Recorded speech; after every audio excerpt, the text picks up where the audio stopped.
a retiring professor from the University of Texas. My PhD is actually in computer science. I'll try to convince you by the end of this presentation that I'm not an attorney, but I do teach evidence courses at law schools. I'm basically a forensic specialist. They say that all good computer security guys are paranoid. That's not really true. All good forensics guys are really super paranoid. So I'm going to show you some things today to really talk to you about an emerging area called tokens and taggants, and why this is going to probably change a lot of stuff in computer forensics, particularly as we start seeing stranger file systems.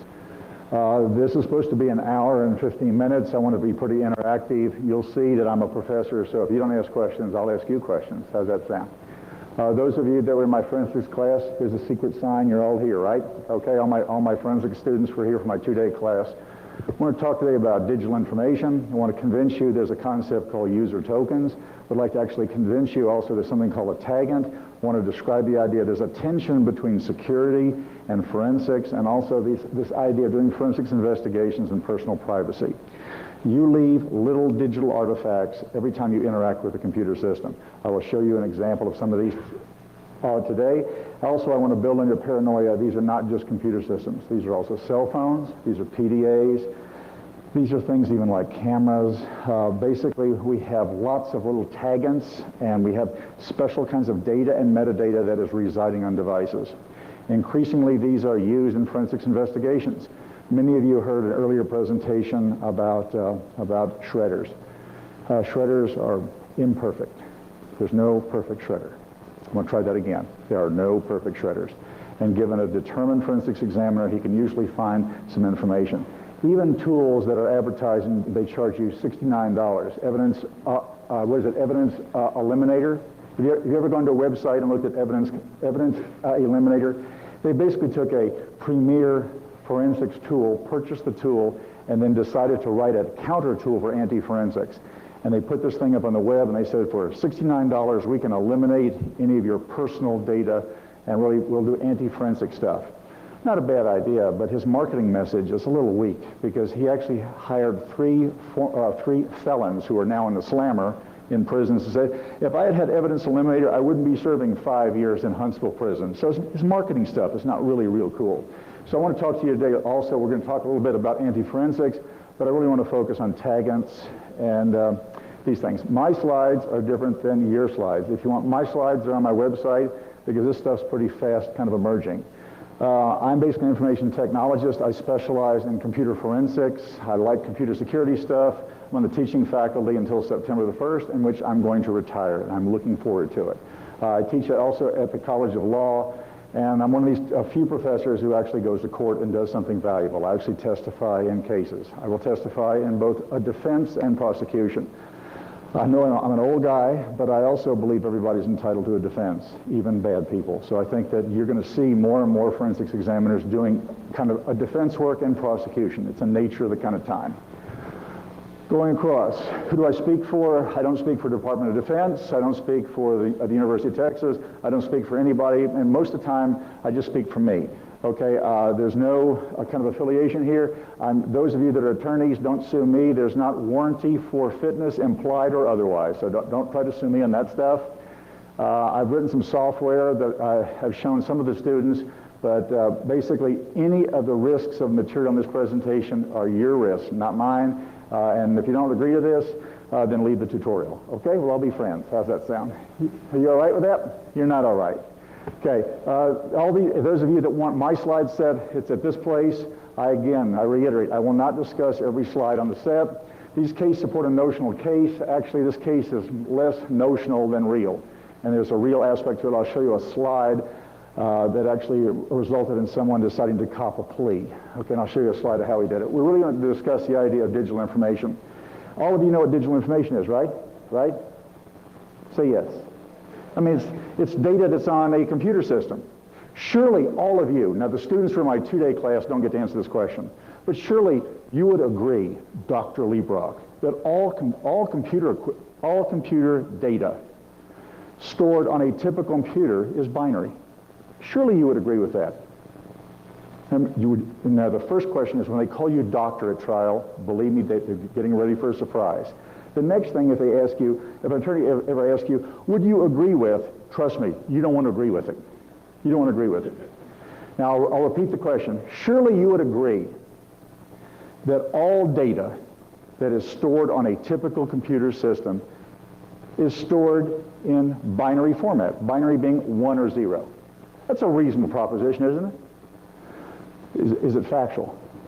Now, we have a volunteer. Someone's going to volunteer. Someone wants to volunteer. I have a colleague from San Antonio. Would you please stand up for a second? My colleague from San Antonio, he's doing his PhD program, and PhDs you're allowed to harass. It's kind of the open deal. Now, you would agree that all data on a typical computer system would be in binary format. The first thing I want to teach technicians, buy yourself some time and say, can you repeat the question? That's the first thing. So I'll repeat the question. Surely you would agree that all data is stored in binary format on a typical computer. On a computer you would buy in a store. It would be stored in binary format. You would agree with that, right? Is he right? No, because if you print something out, you're storing the data in the paper format, and it's not in binary format. Okay, I have to give you the news. You have 2 more years in your PhD program. Have a seat. Okay, good job, good job. We're talking about digital data. Now, surely you would agree that digital data only is on computer systems, right?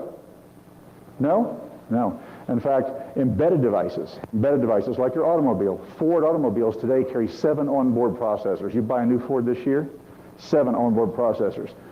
Believe it or not, those of you that have an airbag event, it stores the last 7 seconds of digital data prior to impact. And that's why that some insurance examiners like to come over to your car, to the wrecking yard, take a look at your car and say, now Larry, you told me you were only driving 35 miles an hour. And the computer says you're driving a little faster.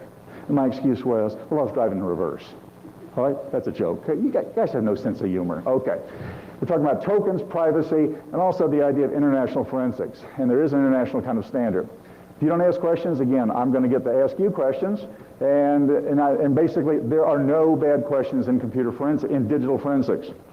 Promise me, you will throw the person out of the room who says, I have all answers. I know it all, because you can't know. Because as fast as Microsoft brings out a new operating system, as fast as we see new applications, then we're going to see new challenges in terms of digital forensics. This area is exploding.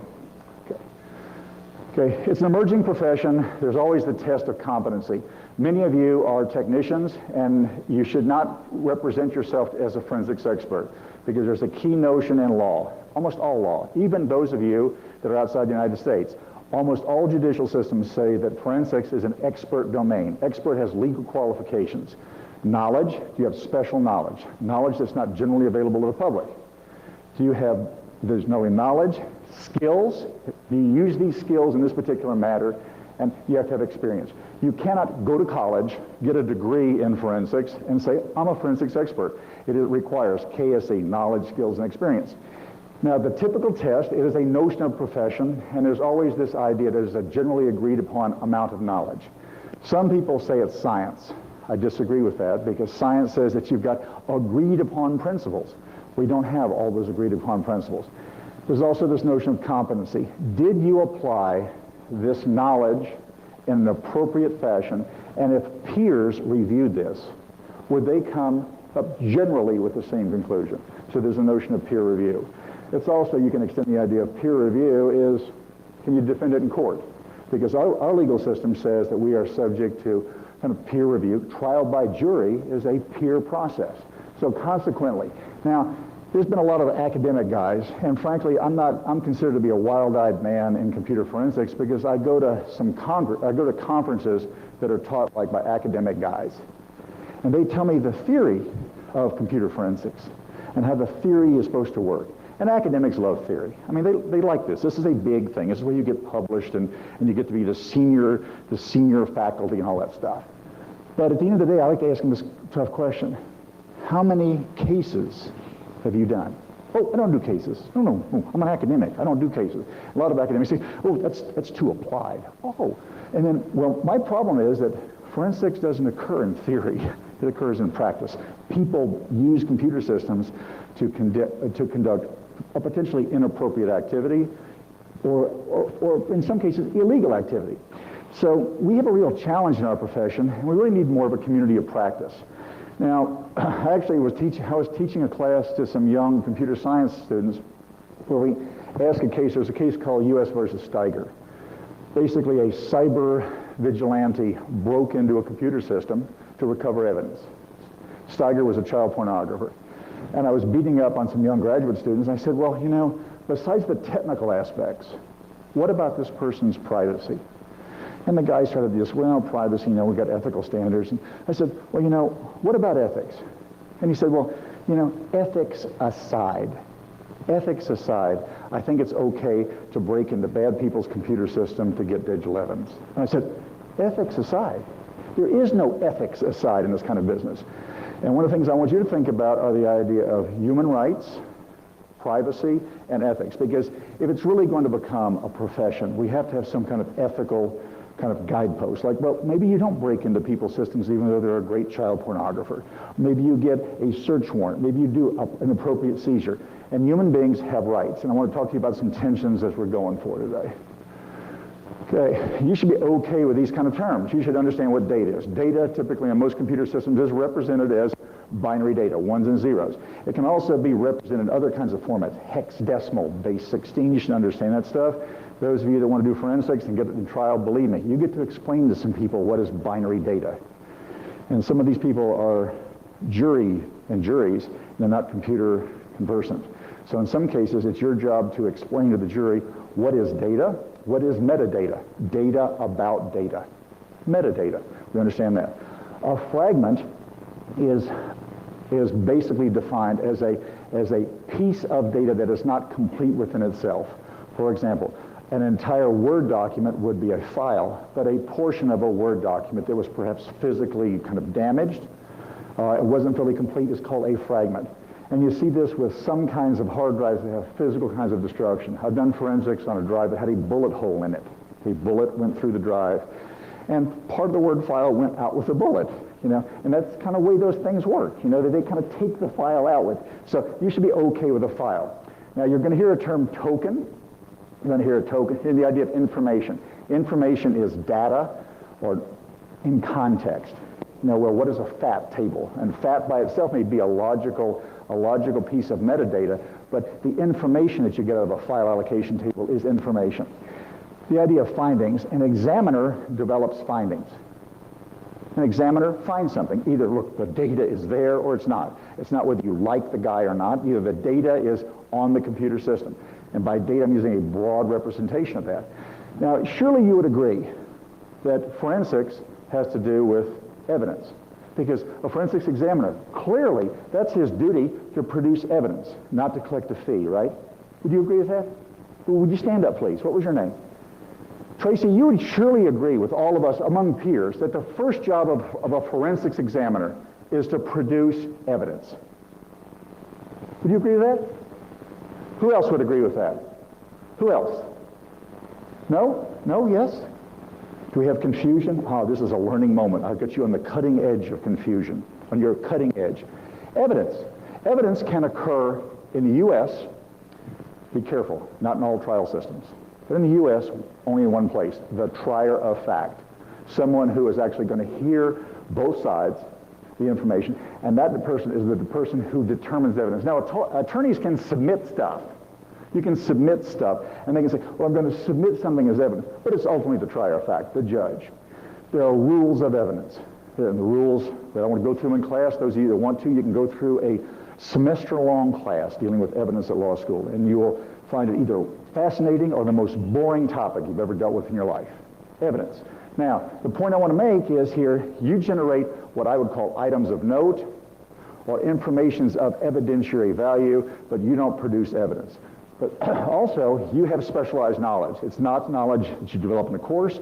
You can't go to this course and say, well, now I've got all the knowledge, because you have to apply it. You have to have some kind of standardization. And ultimately, you have to make judgments. One of the great things in the U.S. is forensics examiners, as an expert, are excluded from the hearsay rule. It's not what you heard, not what you read in the book. You are an expert. You're allowed to present evidence, and they can't play the hearsay game with you. Now, remember, these are U.S. rules. In Mexico, I've tested in a trial in Mexico. They have no notion of evidence in terms of a procedure. It's whatever the judge likes. If the judge likes you and you say log files work this way, he believes you. If he doesn't like it, you can have all the log files hashed in the world, and he's not going to take it. So it's ultimately, remember, there's certain kinds of jurisdictional issues. For the purpose of this class, we're really going to focus on civil kinds of procedures because that's where most forensics is now typically occurring, not criminal. Okay, forensics. Who can give me a definition of forensics? By the way, don't look in your slide books because it's not there. Come on, who can tell me what forensics is besides these three gentlemen in the front because I beat them up earlier yesterday? Come on, somebody can tell me what forensics is. You watch forensics on television. You see Crime Stoppers. Please stand up, sir. Please stand up and share your knowledge with the class. First, what is your name? Paul, are you a competent forensics examiner? No. Have you conducted any forensics training? No. Have you ever done forensics? No. Have you ever been married? No. These are sample questions. Get ready for it. Next line. Okay. No.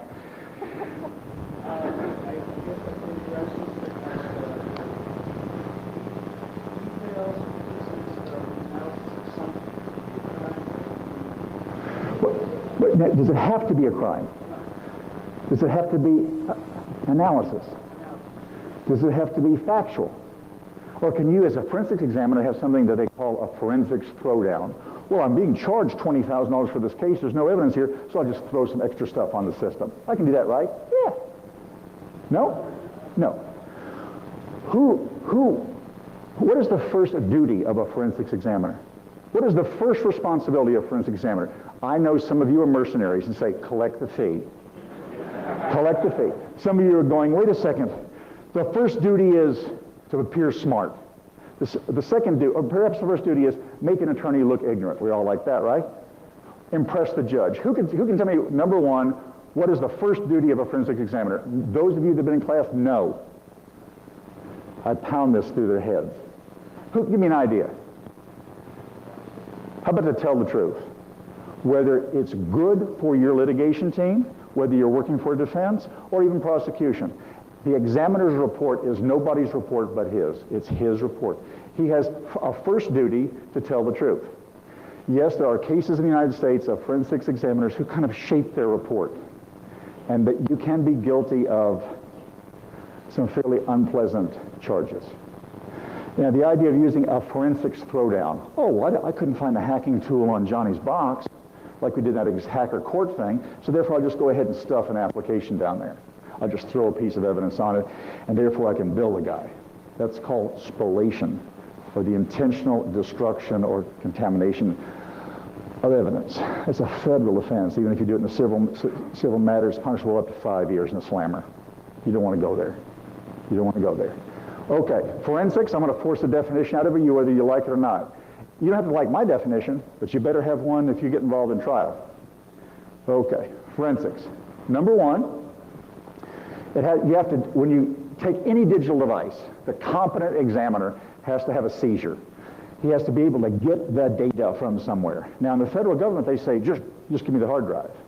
It's not good enough for me. I don't want the hard drive. I want what I call the corpus. I want the whole computer system, because there's lots of data on computer systems that are really important. And I like to do the full seizure. The seizure is basically where you also take custody of the device. In a legal sense, you are now assuming the custody of that device. If you lose the device, you have problems. I've once read a report by a forensic examiner who said, well, we didn't lose the disk drive, we just can't find it. Ooh, I understand that. We can't find it. Okay. So you've got to record this, contemporaneous kind of notes. Then you have to do something called a forensics acquisition. And this is normally a bit-streamed copy of the binary data that resides on both the physical and the logical devices. Unfortunately, many of my federal colleagues just say, I just want the logical device. No, I want the physical device also, because I'll show you there's metadata and special types of tokens and taggants on this disk data that can really establish this device that was perhaps used or misused in that particular environment. Then you have to do an analysis. Now, the analysis can require some really expensive tools. You can spend $20,000, $30,000, $40,000, or you can use a hex editor. And I have used a simple freeware hex editor to actually show stuff in trial. But the tool has to be correct. It can have some errors, right? Wait a second, you mean Larry, are you saying all forensics tools have to be perfect? In other words, there must be no error? In other words, this tool was given to us by God. God put this shrink wrap on it and said, there's no way this tool can make an error. We all know that's not possible. Forensics, every piece of software potentially has some error. And it's okay if you, an examiner, say, yes, I understand a tool can have error. And what's the first thing you can do about looking at a tool error? Well, you cross-validate the item with another tool. Cross-validation. In this case, the acquisition is normally done as a bit stream copy, where you can do some voodoo stuff. It sucks all the data off the drive and make sure you've got the data on both the suspect device and the replicated device. You perform hashes. Now, the government says CRC is okay. CRC is a communications hash. I don't think so, because we can spoof CRC. And so I prefer MD5s. And I'm paid to be paranoid, so I always hash my drive 3 times. I hash it MD5, SHA-1, and perhaps SHA-2. Just hash it. And therefore I don't get involved in the argument about, well, could we have a hash collision or not? And then by the time the attorney wants to ask the question, the judge, when you start talking about hash collisions, the judge wants to kind of move on to the next topic. He just kind of wants to move on. But it's your job to make sure that you've done a good acquisition. You never is a long time. In most forensics investigations, you don't want to actually touch the original device. You want to copy the data from it. There's a specialized part of law, what's called an intrusive order. This drive was blown up or thrown in the water, or an Iraqi shot a gun through it, who knows? And the idea the drive is so flaky that by just touching it, you may lose data. And then your job is to alert all parties and say, wait a second, this drive is really flaky, and by just touching it, I may destroy the data. And generally, the finder of fact notifies all parties. Those are rare. Most cases, you just want to pull the media device off the unit, physical unit, put a blocker on it, suck the data through it. Evidence files. You all know what an evidence file is? That's basically a bit-streamed, hashed CRC, authentic copy of the correct logical data structures on the system. Files, folders, metadata. It can also pick up file fragments. Sometimes it will pick up certain areas called tokens, but I'll show you why it doesn't necessarily work. Then after you do the analysis, then you prepare a report. I like real succinct reports because they get long. Number one, you're not there to educate the other side. You're not there to even educate your own counsel. I like a short report. I also believe, they teach in law school, write something down, you get to defend it. As we know from our former president, what is the meaning of the? Remember all that? Okay, same thing. So we want to basically have a really short, succinct report. If you're dealing with a server compromise, the best thing to do is crank out an executive summary and make it sure it's in English, because there are some people that don't truly get off the idea of logical block addressing. I mean, that doesn't mean that doesn't light their fire. And sometimes you actually like to work with a team of people. One guy who's a forensics geek, and one guy who's a human being, and they can kind of help generate the report. Okay. Then after you report it, one of the great things in the United States, you get to report it, and then all sides, all parties get to report. In the U.S. now, increasingly, particularly even in military prosecutions, they will hire a defense forensics examiner. That used to be okay. The guy would just say, well, I just want to review the report. Not me. I don't want the report. I want the image file. In some cases, I want the original device. Some of you are going, well, wait a second, Larry. What can you tell from that? I mean, if I get the physical device. Well, I've seen a device that was manufactured in 1996, and the guy said the unit ran perfectly. We popped the top on the unit, and we noticed that it had a hard drive that was built in 1999. What's the discrepancy? Oh, I forgot to tell you about that other one. I forgot that. Oh, you forgot that. Well, and you said that you never used the device, right? You never had the device on the network, right? Well, why were there micro scratches on the connection of the unit? Oh, I forgot to tell you I was using the network. Oh, then why did we see with a dental camera, why did we observe micro scratches in the USB connection? Oh, yeah, I remembered about the USB. I did have some USB. Yeah, okay, and then let me ask one other question. When we did a forensics analysis on XP, we noticed you had some shared files on a website called Wares. What does Wares mean? Oh, I forgot to tell you about that. So what I'm saying is you want the full corpus. The unit may be only the hand, but what you want is the full body. Will you do a forensics across everything in the body? No, but you've got to make some judgments. And my thing is, I like to do a physical seizure. I also like to look at the physical aspects of the unit. Now, those of you that really want to be paranoid, there's a case in Great Britain of actually someone who actually vacuumed the keyboard on the unit and pulled off residue that actually showed this guy was been in another country. So there's residue. There have been anecdotal reports from some three-letter agency that I've heard that there's normally enough residue on your hands, those of you that consume that, what do they call that stuff?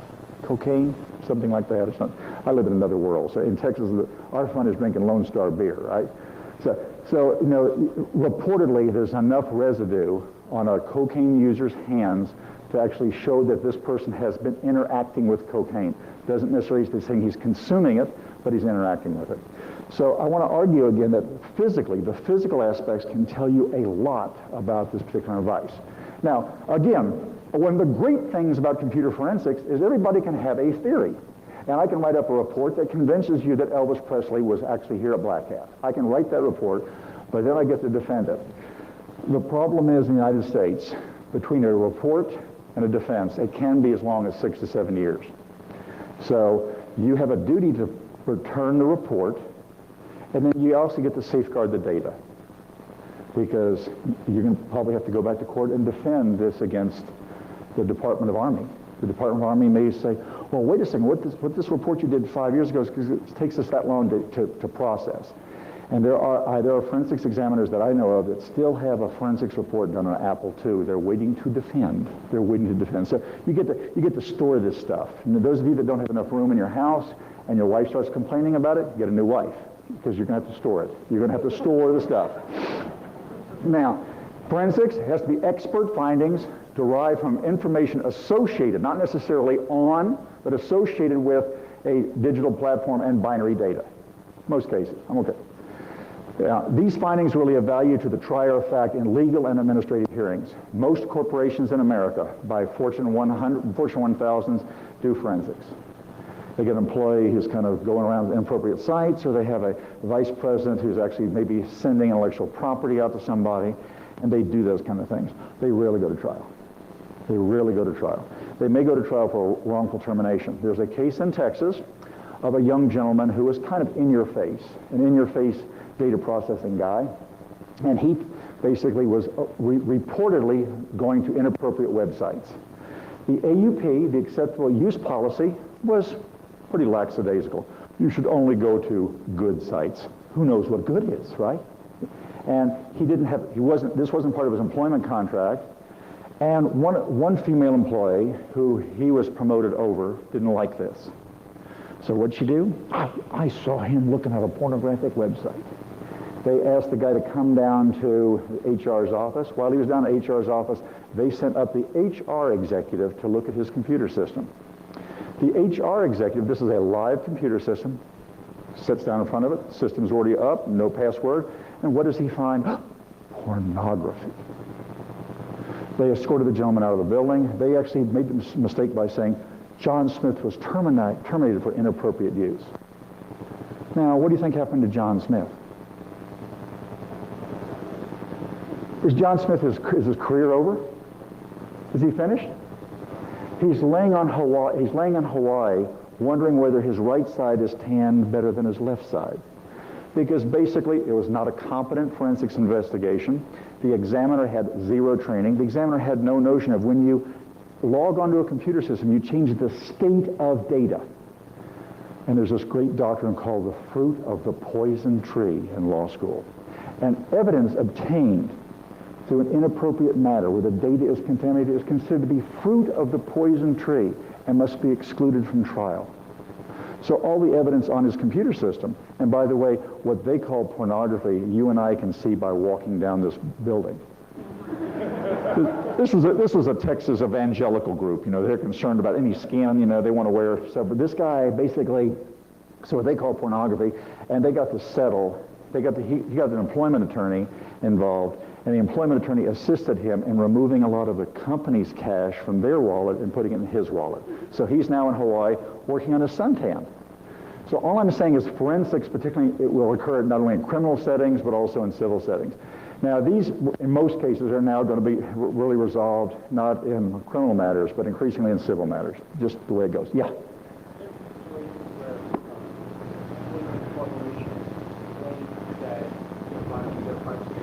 Yes.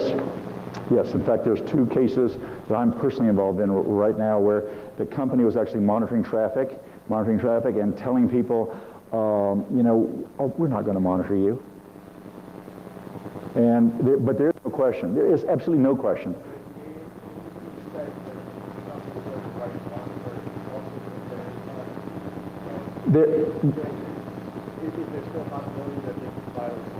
Yes. Yes, they can. One case is they have a fiduciary duty to protect data.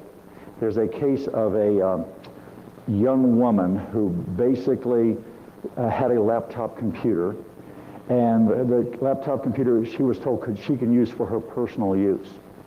That was part of the AUP. It was part of her contract. She could use this computer. And the company, when they were doing a reconstruction of this device, found that, in fact, she was using the system for taking some pictures of herself and her boyfriend. And then, unfortunately, the systems administrator thought this would be a cool thing to circulate. Again, she's working on her suntan in Hawaii. It's the left side versus she's doing good. There's also some questions about, can companies really monitor certain kinds of transactions? Content filtering may, in fact, constitute a USC kind of a wiretap. But don't walk out of this room, even if you have your own personal computer, and think that data on there, if you connect to a corporate network, is your data. Courts have held over and over again, even using your own network on their infrastructure makes it your system, but their data. They own your data. No question about that. All right.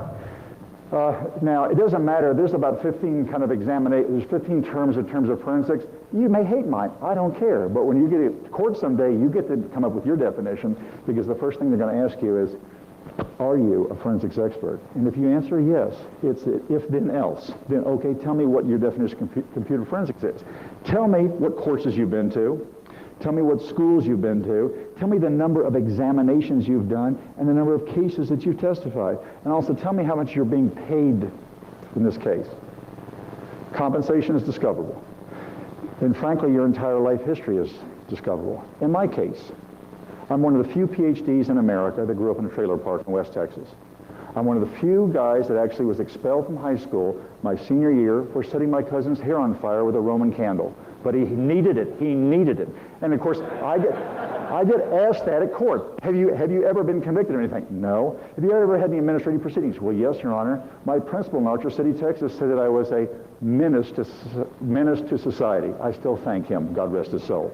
So all I'm saying is your entire history is discoverable. And normally, if you're really good, they're going to go back and find out, well, Larry, why'd you fire the Roman candle at him? Well, I didn't have a skyrocket. That's what. That's it. Okay. So you're okay with that. Okay, so we got forensics defined. Okay, now I want to convince you that computer forensics is too narrow of an item. Even my colleague who's back in the class says, this is all cool stuff, but I want to get involved in some really advanced stuff. Well, look, IT technology is everywhere. It's in your car. It's in your air conditioner. In fact, it's in a lot of devices you're not even aware of. Technology everywhere is embedded in everything. Now, there was some congressman somewhere a while back, and he had some congressional aide. You remember that deal a while back? And he at first said, I never knew the woman. I never knew her. I'm from California, and she was in California, and I saw her once at a party and never knew her. Well, he was asked in a civil matter, actually it was incorrect, in a criminal matter. The law enforcement can come in and say, to aid discovery, we'd like to have you to agree to a discovery order. And the discovery order says, bring your stuff down. Bring your stuff on down. And so he thought, well, I'll just come on down. And they said, well, no, he said, bring your stuff. And he said, well, here's my office computer. And they said, no, I want your home computer. I want your home ISP. I want your cell phone. I want your PDA. I want your cell phone records. And I want your BlackBerry account, too, by the way. And by the way, we also want to look at your car. Now, he brought all this stuff down, and basically, those of you that feds understand this, that basically they kind of get you in the room after they do the initial survey, and those of you that feds will tell you about this, that they say, now, we think you're a good guy. Now, door one would be for you to cooperate. We want you to cooperate and go with us down door one. But if you don't want to do that, you can go down door two. Now, we have found that through your cell phone records, you were making some calls from her condominium. Because cell phones triangulate. You pick up a phone call, make a telephone call, the telephone company keeps records of where the stations we're talking to. So you simply do a little kind of geometry, do a little kind of polar coordinates, and guess what? We also discovered that he had some email in the system. Oh yeah, I remember her now. So I think, yes, I will cooperate. I think door 1's looking a lot better than door 2. And that's the way the Fed's kind of working on this kind of deal. Now, technology is everywhere, global connectivity, and we know we're always on. Those of you that are on cable modems, you know you get scanned by guys all day long.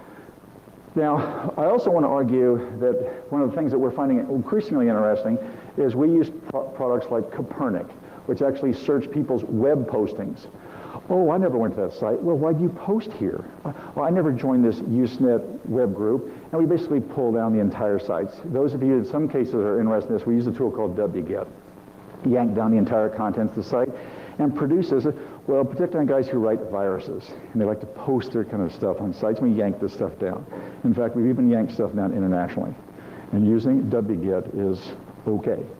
It's not considered to be intrusive. All right. Now, if you stand back and look at this, digital devices, these are the enablers for business.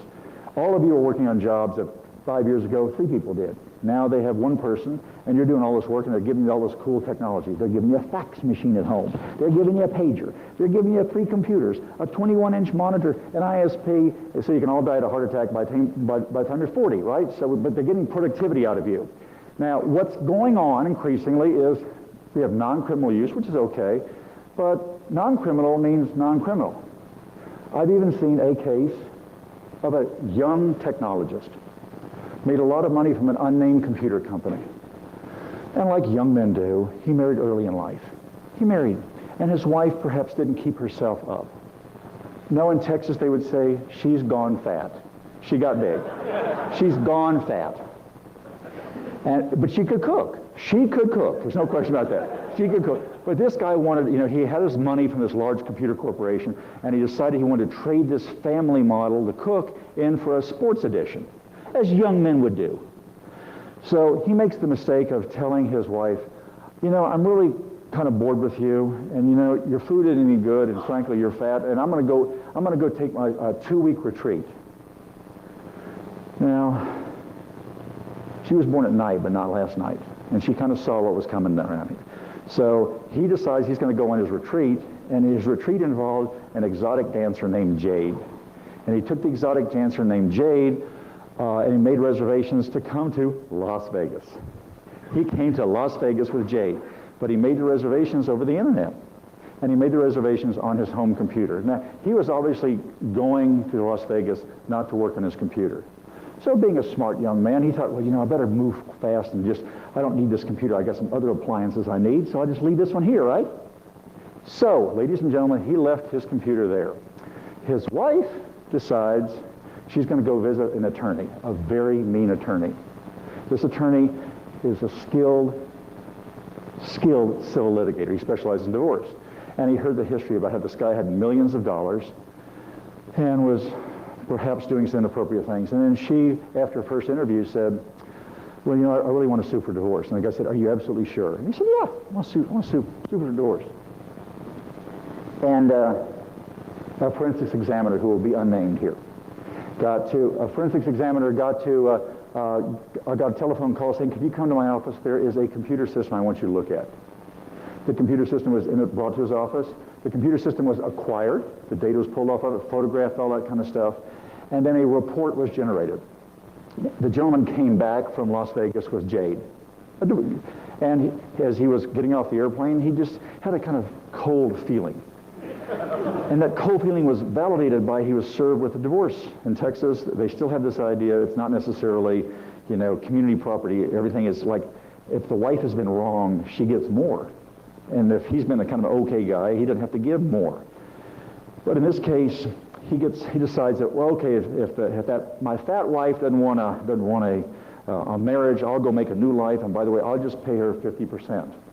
And she said, nah, I don't want 50%, I'd like to have 90.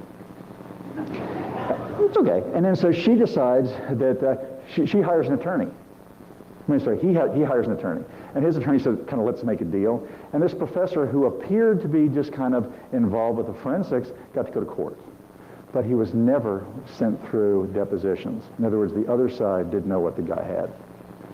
They roll into court, and the guy, the defendant gets called up to stand. First question out of his mouth is, you own a computer? Yes. Is it your computer? Yes. What kind of computer is it? So-and-so and so-and-so. Do you go to pornographic websites? No. Now, you're telling the court you've never been to a pornographic website. Oh.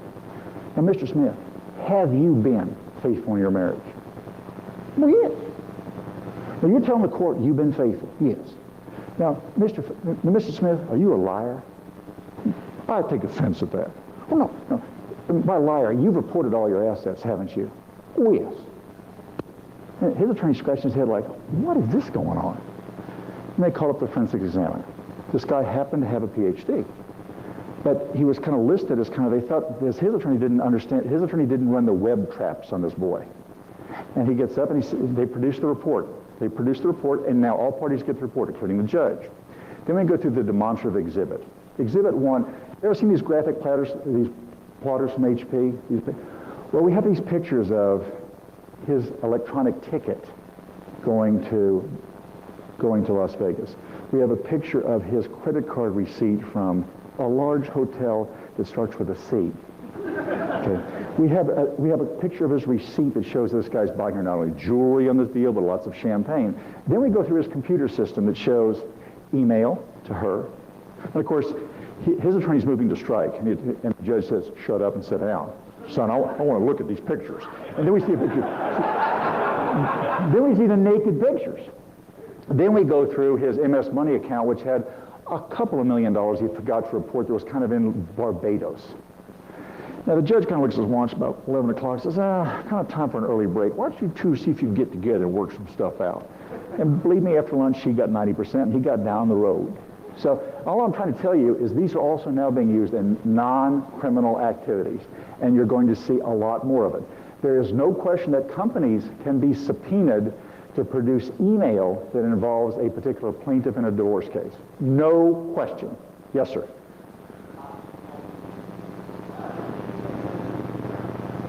Well, but okay. If there's the contemplation of a civil or a criminal discovery session that is contemplated, you are proscribed from destroying anything. Now, not necessarily filing. If you are contemplating that John Smith may get a divorce, and John Smith's attorney or wife may subpoena that device, you are proscribed from, you are stopped from destroying it. No question. No question. Okay, so I want you to kind of think about these kind of terms as we're talking about forensics and tokens. Now, I want to talk to you about this idea of taggants, which is kind of considered to be on the cutting edge of this weird business, and a token. I want to drive some terms. I could beat you up anymore, but there's an item of data or metadata that is intentionally or perhaps unintentionally placed in a device or file, typically by the designer or manufacturer. All of you carry, what do they call these little things? They used to call them thumb drives. Now they call them micro drives or something. These kind of, and we all know that these things are produced, right? They're produced, and ours are all the same. Surely you would agree with me. They're all the same. Surely you would agree with me. No? No. In fact, those of you can crank down a little hex editor here. In fact, we'll see this thing here for a second.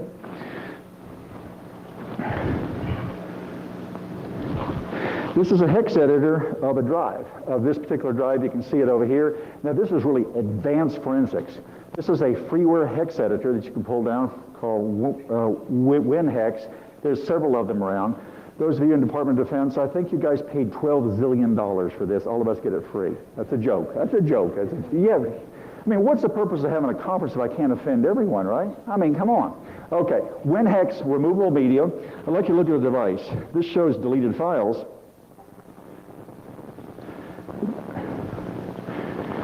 Yeah. And if you go to the top of the unit, there is some metadata at the top. And that metadata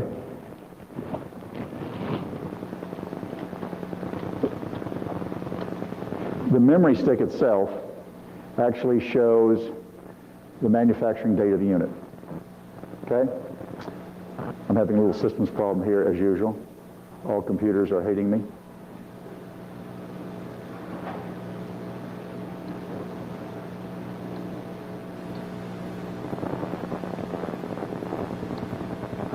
And there's a metadata here.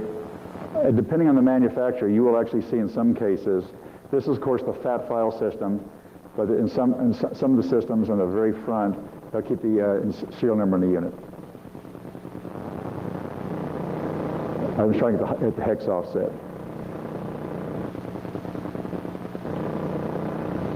It should be working. Hang on, I don't know what's going on here. Now, another example, many of you use cameras. And you would see, and obviously a picture. This is a real picture, by the way. It was used in the case. These are some gentlemen who are getting on a flight to Switzerland. The reason we know it's Switzerland is a Swiss port, and we also did some stuff in Photoshop actually looking at the picture. And the guy says, there's no way I was in Switzerland. There was no way. There was no way I was there. He said, well, your camera. Where's your camera? Oh, I can't find my camera. Oh, I bet you can find your camera. So we simply looked at this picture, opened it up again using a freeware tool called a hex editor. Now we simply looked at this particular picture using a hex editor, Canon picks, and you'll see something called XF. This is the Canon PowerShot S400. That's the date the picture was made, the date that's recorded on the particular camera, and later in the stream here, there's also an additional parts of information, and on some cameras, it actually shows the version of firmware, and there is a serial number embedded in the system. This is the firmware version R98. Now, this is called an EXIF format. I mean, you go, well, I know all about that. Well, there's some terrorism people who don't, because the gentleman, Mr. Pearl, as they were shooting him, they took some photographs of Mr. Pearl. They posted on his website. In fact, using a handy-dandy hex editor, Larry Leibrock looked at the picture, and I can tell you the exact time the picture was made. Now, yes, you can edit this. You can edit an EXIF, but, most people don't necessarily think about that stuff. There's a tension between convenience and... How do I prove it? Well, real simple. I hashed it here, and I hashed it on his camera, hash is equal, and then game over. Game over. This picture was made with successive pictures of him and his girlfriend. So I've got corroborative evidence. I don't have to have a perfect case. I just have to be, as they say in West Texas, good enough. Just good enough. Okay? Now, what I'm trying to tell you is there's metadata around. In this morning's paper, there's a discussion about a new GPS-enabled Palm Pilot. That's going to be great evidence stuff. Great. Lifetime employability. Now, one of the things I also love to do is evidence files. Remember I say I always demand an evidence file? I want the evidence file. One of the things I love to look at is they tell me the dates of the evidence file, and being a typical paranoid guy I am, I also want to see what the evidence file is, and I actually look at a hex here, a hex view, and this is actually the bitstream image of the entire evidence file, and it should be digitally signed. If it's not signed, somebody's been cooking the books, which occasionally happens, right? I mean, paranoid being it is. Now, all I'm trying to say is you don't have to be a rocket scientist. You just need to get yourself a hex editor and start looking at this kind of stuff and pulling down information. Now, information that's built in manufacturing is called a taggant. It may be put there intentionally. It may be a defect. On most drives, hard drives, there's something called an ESN, basically a service serial number. That is a drive serial number that is normally not part of the logical partition, but is part of the physical partition and identifies that drive as unique. It's built as part of manufacturing, a taggant. A token is something that results in the user. The user has interacted with the system. Now, how many of you know that your file systems are really, you understand your file systems pretty well, right? Now, surely you would agree with me, if I open a file, I don't touch it at all, and save it, the state of the file is identical. Surely you would agree with me. How many Photoshop users do you have here? Anybody use Photoshop? What is the current version? 7? What's the current version of Photoshop? 7. Crank up version 7 with a cold 6-pack of Dr. Pepper, or those of you who live in West Texas, Lone Star beer. Shinerbach, whatever. I want you to pull up a JPEG picture. I want you to hash it.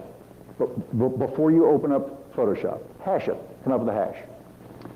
I want you to open up the same picture. Don't touch anything and save it. Hash it again. I will guarantee you a 6-pack of cold beer. And I'll throw in Monica Lewinsky. Okay, so it's a joke. Come on. By the way, I've heard she's coming to the University of Texas. That's what I've heard. Anyway, that's why I'm leaving. Now I'll bet you that hash does not match. Photoshop, unobtrusively and unknown to most users, actually stuffs some pixels in the image. And therefore, if you know where those pictures are, and if you really want to be geeky about it, crank out WinDiff and a diff and find out exactly where they are. And therefore, you can prove that a picture has been, at some point, a picture somewhere in the chain has been modified, and this token has been stuffed in it. Now, we tried to get Adobe to admit that, and they said, well, we don't want to admit that. I said, well, we can do door 1 or door 2, and I'm going to have door 2, I'm going to have Judge Fred Edwards in Conroe, Texas, send you a motion to produce. And you either come on down on Monday, or we'll go throw you in jail on Thursday, your choice. So software companies can be made to produce this stuff. They don't like it. And I want to tell you something here. I got some Microsofties in this room. I know that. Microsoft says, you can't have the source code. Well, I got a judge in West Texas says I can have it. If I need that source code for a trial, you can have a motion to produce. Okay, so we're okay here? We're okay with that? There's no question the Windows operating system does crank through and store the first date of install. The registry has it in there. The registry has when the system was last shut down. And those are an example of tokens. The registry is a rich area for tokens. And yes, those of you that are even on a vendetta against Microsoft, even Linux does that stuff of when the system was installed. And even Solaris. Okay, you see here, we're only on slide 16. One of the big problems in computer forensics, among a lot of my DoD colleagues, I use that term loosely, they really focus on what's on the disk and the data. I think we ought to spend a lot more time now looking at tokens and taggants, particularly to bind a particular person to a platform. Now, what's interesting is a lot of the anti-forensics work seems to be focused on how do I delete data from a particular system? How do I use a shredder? This, again, is not rocket science. From my earlier colleague this morning was telling us how easy it is and how a national security agency doesn't know what they're doing. But by the way, I'm sure he'll be indicted within a couple of hours anyway. That's another joke. This file encryption process is the classic way. There's a trial in California where the defense was, well, you guys were not able to break the encryption, and we didn't want to give you the key, therefore you can't make the case. Well, number one, in the United States, you can be forced to produce your encryption. No question, ask Mr. Mitnick wherever you are, right? Okay, now, there is no legal test, there is no legal requirement that you bust every encrypted file in the system. And the idea is, well, if you can't bust it, you can't convict me? Okay, so file encryption is an increasing way to get rid of data. You also can you can buy these really complicated tools, Shredder, Evidence Eliminator, and these things, in some cases, do an okay job. I've actually seen one that actually, it deletes the starting the starting extent of the file, the ending extent, but leaves its logical pointer in the file allocation table or master boot record. Unfortunately, one of the tools actually also shreds files, but it leaves the registry alone, and it shows when Johnny installed Evidence Eliminator. It shows that. Okay, so Johnny gets to explain those things. Okay, this is a classic anti-forensics application that I saw a guy use. This guy insisted that, he told the court, I'm just an introductory computer user. He had a Dell 8200, half a gig of memory, 80 gig drive, and he had 4 partitions on his drive. 3 of them were scrubbed. He said, and we asked him, well, why do you have a master boot partition? He said, well, I wanted to use it to keep private data. Well, where was the data? Oh, well, I scrubbed it. And, well, when did you scrub it? Oh, I don't remember. Well, the system shows it was scrubbed the day that you were ordered to produce it. Well, let me get this. The judge says you're ordered to produce it, and you scrubbed it. Yeah, I did. I got nervous. And the judge said, well, I'm sorry you're nervous, because you're also guilty. Yeah. You're guilty. And it's called summary judgment. And the law says, wait a second, if you destroy evidence that could support a notion of conviction, we assume and therefore you're guilty. So just come on down. Just start paying your fine or go to jail. All right. And so this is going to be a pretty exciting area for a lot of you and shredders. Those of you that are interested, there's some pretty interesting STEG applications. There's a good STEG course and a good STEG tool here. STEG is a real exciting kind of area, but don't assume that it takes a lot of stuff. I've actually seen a PowerPoint file that had embedded underneath it basically some crypt keys on how to break into a server. And the guy was sending a PowerPoint that was on top of a particular kind of good old Word document. So STEG is information hiding, and it's kind of cool stuff. Those of you that know about this stuff, and I've only seen one case of actually STEG being used in a criminal case. Remote data hiding, there's ways you can buy these devices now and actually put encryption on them. You know all about this stuff. And I'm interested in like iPods. iPods are FireWire devices. Yes, there's metadata on iPod. And I know of one case of a guy actually using it to keep his wares on his iPod, carrying around to it. So again, the takeaway here is when you do a seizure, get it all. I mean, just get it all. Even though they say, well, Larry, you don't need the computer system. I was called by a colleague of mine in San Antonio. He says, we know the guy's a druggie, man. We know the guy's a druggie. We can't figure out what's on the system. We can't find any drug data on it. And I said, where's the computer? Larry, it's in the storage room. He said, no, I want the computer. Guy was a Spanish suspect using an Arabic keyboard. You can search all day long for the word drug. In that computer system, you're not going to find drug. You're not going to find drug. Drug doesn't exist in that computer system. Doesn't exist. Different term. Okay, so remote kind of hiding data. And we come back over here. Some theory. Now, the big exciting time for all of you is privacy stuff. You know, Windows XP's got a lot of this cool stuff, but it keeps track of a lot of data on your particular on your computer system. Now, particularly on clients, increasingly cops, when they come in, particularly post 9/11, they want to seize the client. There's no question a couple of the guys who were killing people in Washington, they actually went through the system and showed where the system came from, when it was built, when it was booted, and that's being used in actually that case in Washington, D.C. now. Okay? So the clients are particularly exciting areas for a lot of computer forensics. You should be okay in walking out of this class to understand that you are not a forensics expert on the basis of this class. You should also understand that there are really 5 kind of things you need to think about. How you seize it, how you acquire analysis, reporting, and ultimately safeguarding, where you get to live with the data until you go to trial. Okay, coming back over here, privacy. Let me see here, privacy. We use computer systems on a day-to-day evidence. There's been lots of questions now about using computer systems in surveillance. You are all aware of something called DCS 1000. You should be familiar with a tool that's called Silent Runner, which basically sits underneath the packet level, and you can actually use that to enumerate systems. There is forensics technology around for people to remotely acquire your disk. A company called Encase can shove a servlet on your system and basically acquire the system without your knowledge. You just basically suck it down across the wire. Law enforcement seems to be wanting to use a lot of this, and one of the things I'm troubled with is we've been basically using a lot of these computer forensics techniques against people that are broadly called terrorists. And in many cases, they're not terrorists, but I think we're overusing some of this stuff. We have a real challenge in our society because, in my opinion, computers are not just a digital file box. They represent your personality, your aspirations, your needs, how you organize your file systems, what do you find interesting in life. And unfortunately, some of these devices can be used to evade your privacy in the hope of, well, maybe you're a terrorist. Now, I'm concerned about stuff like that. I think we as a society haven't come to grips with those kind of things. Increasingly in civil disputes, the lawyers have lists of stuff like, just come on down. They've got a form, just bring it all down, they get these motions to produce. There is apparently an Enron, they have seized over 35 terabytes of data. Now, God knows how they're going to find the word guilty in that thing, but you know, it's a big problem.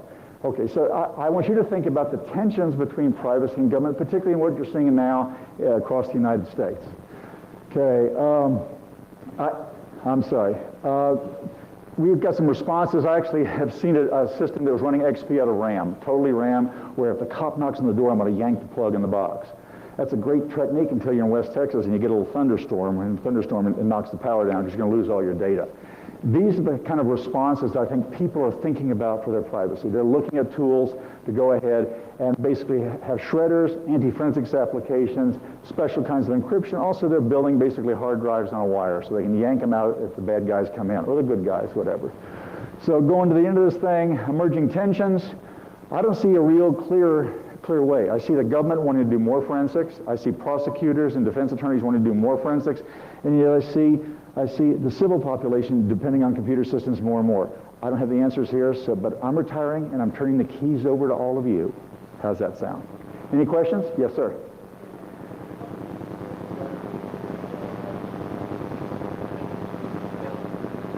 Yeah, right.